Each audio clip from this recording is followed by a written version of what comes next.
నమస్తే మిత్రులారా, నేను మీ శ్రీనివాస్ చౌహాన్ అడ్వకేట్. మిత్రులారా, మనము ఏదైనా ఒక ప్రాపర్టీని, ఒక స్థిరాస్తిని తాకట్టు పెట్టి రుణాలు తీసుకున్న తర్వాత చెల్లించలేని పక్షంలో బ్యాంకు అధికారులు వేలం వేస్తే ఆ వేలాన్ని ఆపివేయమని అడిగే హక్కు మనకుంటుందా?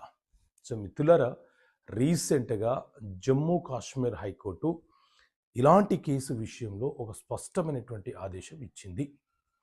మన దేశంలో సర్ఫేసీ యాక్ట్ అనే చట్టం అమల్లో ఉన్నది.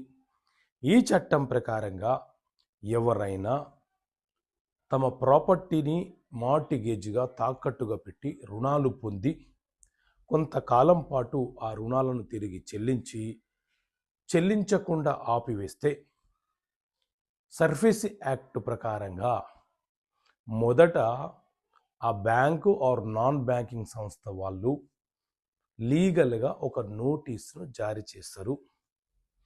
అయినా కూడా మనము ఆ నోటీస్ను పట్టించుకోకుండా వాళ్ళతో సెటిల్మెంట్ చేసుకోవడమో లేదా ఈఎంఐలు చెల్లించడమో చేయకపోతే వాళ్ళు సింబాలిక్ పొజిషన్ కింద ఒక నోటీస్ను పంపించి ప్రాపర్టీని స్వాధీనం చేసుకునే అవకాశం ఉంటుంది. ఇలా ప్రాపర్టీని స్వాధీనం చేసుకున్న తర్వాత వాళ్ళు వేలం వేస్తారు. వేలం వేసిన తర్వాత వేలంలో మూడవ పార్టీ ఎవరైనా సరే డబ్బులు చెల్లించి ఆ ప్రాపర్టీని కొనుగోలు చేసుకునే అవకాశం ఉంటుంది. సో ఒక వ్యక్తి వేలం వేసిన తర్వాత ఆ వేలాన్ని ఆపండి, నేను వాళ్ళతో సెటిల్మెంట్ చేసుకుంటాను, చాలా తక్కువ అమౌంట్ మాత్రమే నేను వారికి చెల్లించేది ఉంది అని చెప్పి హైకోర్టుకి వెళ్తే హైకోర్టు చాలా కీలకమైనటువంటి ఆదేశాలు ఇచ్చింది. రుణము తీసుకున్న రుణగ్రహీత యొక్క బాధ్యత రుణాలను చెల్లించడము. వేలం వేయడం కంటే ముందు వరకు మీకు ఎన్నిసార్లు నోటీసులు పంపించినా మీరు పట్టించుకోలేదు, బాధ్యత రహితంగా ప్రవర్తించారు.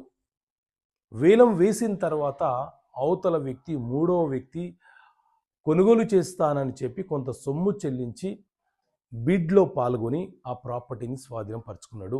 ఇప్పుడు మీరు వచ్చి నా ప్రాపర్టీ నాకు కావాలి అని అంటే మీరు వేలం వేయడం కంటే ముందే మీ హక్కులను కాపాడుకోవాలి అని చాలా స్పష్టంగా ఆదేశాలు ఇచ్చింది. కాబట్టి అతని యొక్క రిట్ పిటిషన్ని డిస్మిస్ చేసేసింది.